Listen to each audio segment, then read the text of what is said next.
Welcome to Expedition Seanest. Join us this week as we explore Baie Fin on Georgian Bay. Discover the gorgeous emerald waters of Topaz Lake, where we swim and learn about some famous people.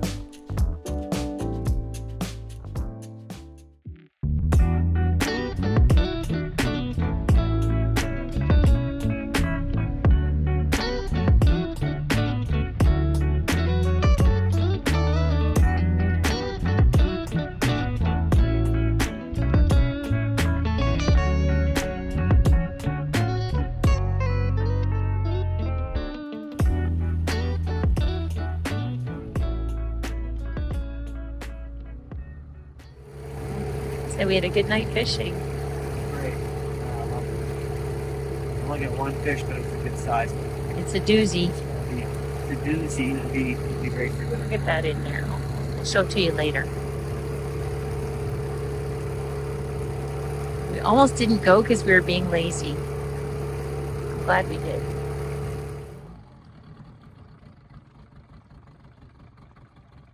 Sharpening the knife, guys. It's a big one. We got a really nice large one tonight. Yeah, weren't going to go. We're kind of tired, but it's just such a gorgeous evening that let's go in the boat and bring the fishing rods. I want to try the new fishing rods. So we brought it out, and I caught a really nice largemouth. I don't know if it's 4 pounds, but it's easily 3, maybe 3.5. Okay, so what did you do differently? That's something that we were working. Well, I had someone rowing me in the boat. She did a really good job. Not even that. We were first we were motoring right against the rocks along the shoreline there, and then you were using a certain kind of lure. Oh, that's beautiful. It's a beautiful bass, isn't it? Oh, and that golden light is just such a beautiful fish. I know. Wow. Well done. Well, thank you, fish, for giving your life. We will enjoy you tomorrow night. Okay. This side. No.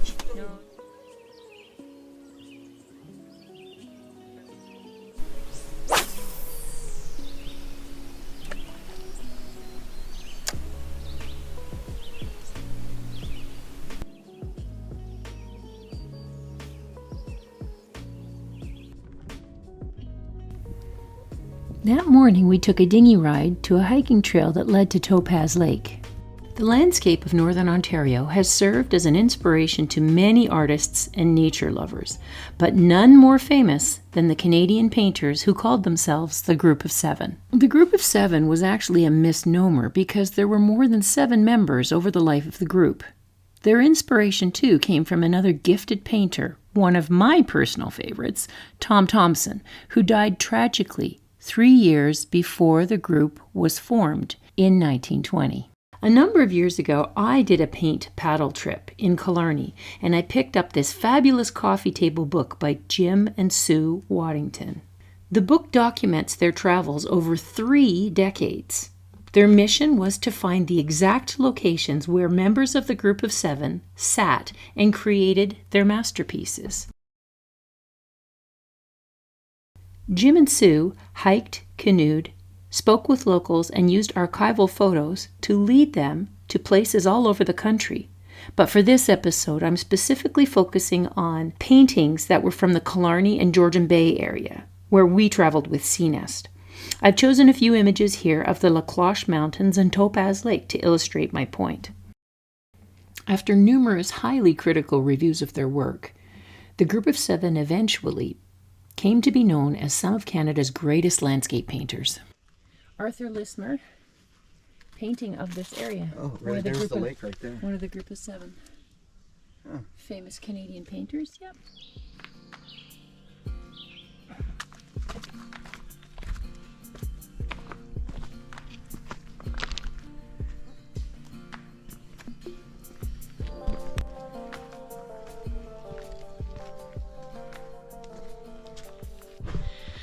So the walk up to Topaz Lake is steep in parts, but very manageable, about 1 kilometer. And we're going early in the morning while it's still cool. And going to have a dip in the lake because we hear it's absolutely gorgeous. Clear water, and it'll be very refreshing after the hike.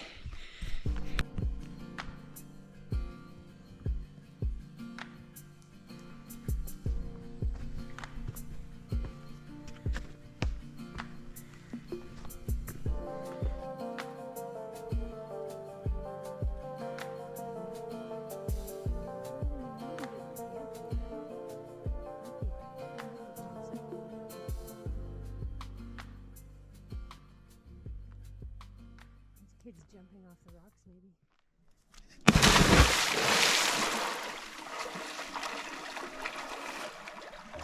It's a beautiful temperature. Is it? Yeah, really nice.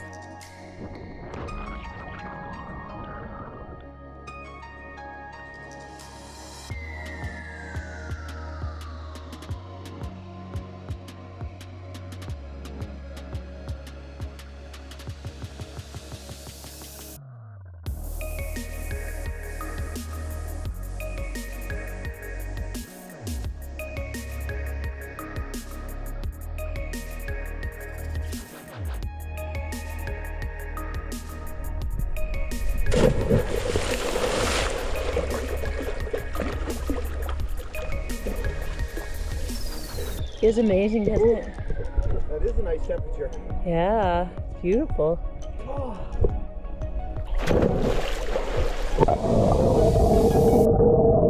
Say this is called Topaz Lake. Okay, so back in the 50s or 60s, this lake was considered dead due to acid rain. It was a time when Sudbury, a city which is east of here, it was a nickel mine. And a lot of the sulfuric particles went into the air and was distributed throughout the a good portion of the northern Ontario area and killed the lakes, and through southern Ontario too. And well, they stopped that. They put scrubbers in, and that came to an end. The lakes came back, but this lake was basically killed off due to that, and fish were never brought in again to replenish this area. So I guess it's considered still a dead lake. You'd think there'd be trout in here, but no. After one night in the pool at the bottom of Baie Fin, we made our way back up Baie Fin in hopes of finding a less populated anchorage.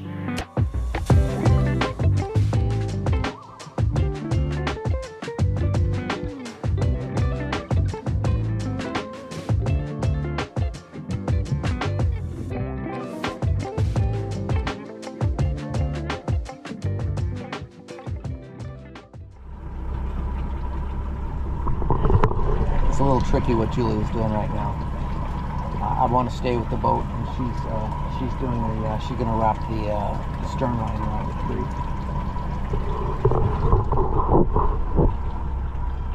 So you need to make sure you have good teeth, or at least very strong dentures, if you're gonna do this. You're caught up around your oar. You'll soon find out that Julia and lines don't get along well together. You almost got it, hon. Good job.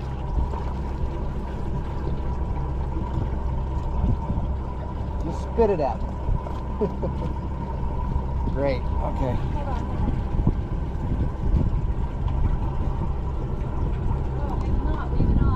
Doesn't surprise me. Still?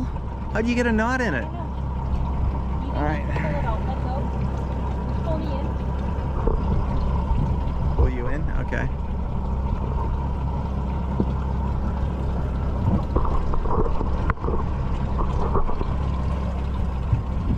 Let go of my rope. Where was the end of the rope? Right here. Are you at the end of your rope? I'm at the end of my rope. There was a big jumble. I shouldn't have. Okay, just throw it to me. All right. Okay, we're good. Thank you. I'll go shut the engine off now. Something so simple could become nice and complicated when the ropes get tangled. Yeah, I know. Okay. Well, we're in 3.6 feet of water here, but we don't have any tide, so we're not worried about that.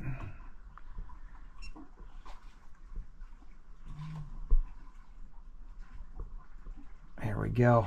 Off. Peace and quiet. Yeah. And first thing I had to do is turn off the engine, turn off the thruster. We didn't need the thruster, but sometimes it's nice just to have in case you get in a tight spot. And that's that. We are all set. I brought you something. Really? What'd you get me? Well, I can't eat that. Isn't that the coolest thing? That's a dragonfly nymph, I think. It's huge. I've never seen one that big. Yeah, see, that's where they crawled out, right there. Oh, it's like wow. It's like an alien, isn't it? It does look like an alien. Mm-hmm.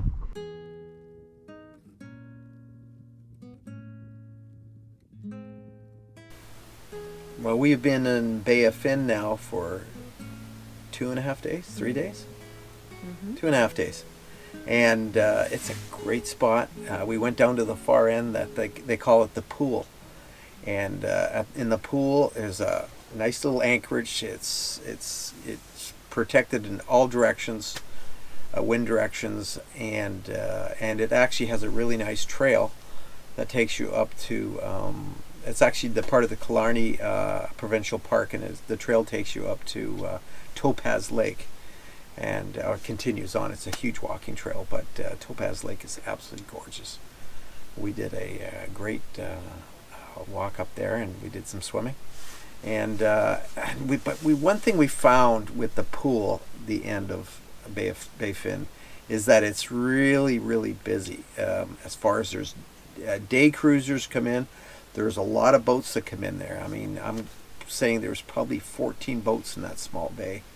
And it got a little busy, and it was just kind of maybe not what we were expecting. I was there 45 years ago, and there was one other boat on there. I don't know why I thought it would still be like that, but it was not. It was crazy. And so we spent one night in there, and I mean, people were respectful. It's just a lot of people, you can hear people talking, and if you're fine with that, it's a great spot. It really is. And so we're protected nicely here from a westerly wind, and we've decided to spend the night. We may actually spend 2 nights here. We like it so much. And the water is really, really clear. I mean, Killarney's very well known for that super clear water. But in that bay at the very end there, the weed, it was really weedy, and it kind of took away from the clear water swimming experience. Like the water was clear. Yeah, the water was really, clear. really weedy. It's just it was really weedy. And if you're not okay with the weeds touching your legs when you're swimming, you probably wouldn't like that. Yeah. So we found a spot here that there's no weeds and there's no people. We just have this whole place where it's like there's not a sound. Hey, there's not a sound. I was just listening for no sound. Yeah, it's really, really pretty spot. I'm going to go down and see if I can find Michael's fishing rod. It just fell overboard.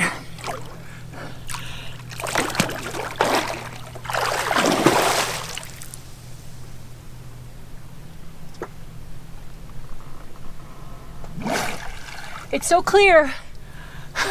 Now I know why it fell overboard, if you can believe it. Oh, watch you don't break the rod tip. Oh my God, it's got a fish on it. There's a fish on it. That's why it went overboard as we were waiting to come back. Was that why? I was wondering why. I thought it just fell overboard. Watch you don't get a hook in your butt. I'm going to go around the other way. Oh my gosh. So that's why. Oh, jeez. That's what you talk about good fishing when you're not even fishing. We're just heading back. We forgot the life jackets. We forgot the life jackets in the in Sea Nest, and we were going out in the dinghy just to go check out another anchorage, and all of a sudden the fishing rod goes overboard, and I can't believe I had it sitting that precariously on the edge of the boat. And it was a bass that pulled it over. It was just a little guy. I'm gonna let him go. The reel's full of water, but it works. I mean, it's a good thing it wasn't a big fish. It would have pulled this, might have dragged my rod out into deep water. A little fish like that, I guess, couldn't do it. I was like, man, usually I don't set my rods in a place where I can lose them overboard. So what's really weird is I only had, like, the lure must have been just touching the water and the fish grabbed it. I don't know. Isn't that just crazy? But I mean, think about, like, a career of being a fishing guide. And I actually was a fishing guide for 30 years, wasn't I? 30 years as a fishing guide, and I think I've lost 2 rods overboard, and neither of them was my fault. And within 2 weeks, I lost 2 rods. And this would have been the third one if you didn't. Yeah, that's right. That's right. Oh, so hazy today. I mean, it was hazy yesterday, but today it's twice as hazy. But it's also twice the heat today. Yes. And I think that's what it is. I can't smell there's no forest fire, so it has to be haze. Oh, there's one. What do we got here? Oh, order here. What do you think we got? Yeah, so it can't be haze. It can't be smoke. It's got to be haze, and it's just from the incredibly warm air. I'm fishing a leader on here because there's some pike in here. Well, I got muskie. The one gentleman said there's muskie also. There's muskie in here. So, whoa, buddy! Whoa! This is the fun part, trying to not get a hook in your hand while you're handling these guys. Look how fat they are. Look at the fat belly on this guy. He's obviously eating well. Look at that. These hooks are so sharp in these Rapalas. So this lure I'm using here is called a Shadow Wrap 2. It's by Rapala. Really a good lure. I strongly recommend. If anyone's coming to Georgian Bay and they want to catch some fish, wow. That's like candy for the bass. Oh, it really is. It's like crack. It's like bass crack. We're going to get a storm tonight. Yeah, for sure. Yeah. So Julie and I, where we're going is we're going to check out the place where we're at is just way too exposed. So, but the problem is that's just everything's, now that we're in the North Channel, there's just so many boats. It's a very popular area, and we're just going to go up there to see if there's even a spot for us. Even though we have a little boat, I mean, you still need an area to swing, and if you don't need an area to swing, you need to find a place where you can stern tie, and it's got to be a place you can stern tie where you're not going to get in trouble with the wind.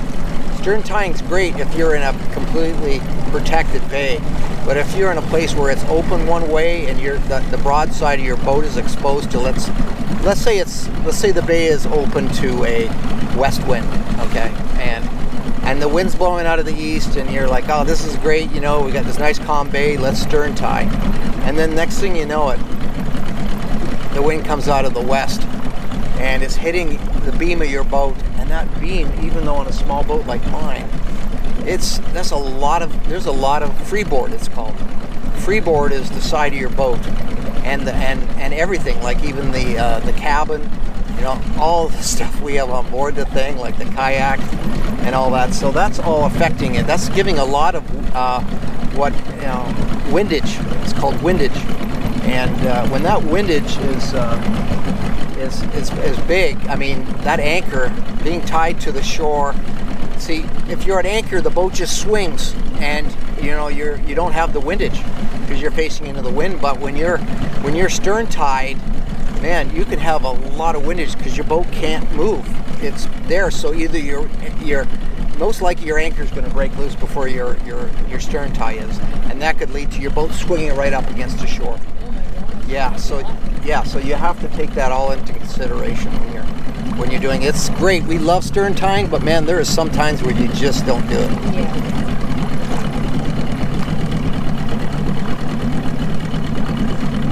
Wow, this is pretty.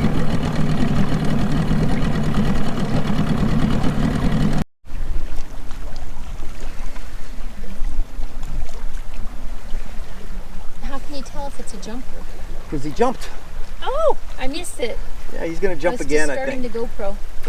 Oh! I think I got that. Nice. That's a nice smallmouth. So there we have. That's enough fish for us for tonight. 2 fish. One for you, one for me. What a beautiful bass. That is a nice one, isn't it? Oh, nice. That's a little smaller. No, it's not. Same size? It's the same size, I think. It's the same size. Is that 1.5 pound size? Oh, we're getting close to the rocks here. You want me to? No, we're good. I'm just gonna grab this. I like this size of fish. I mean, it's not a huge fish. It's what, 1.5 pounds?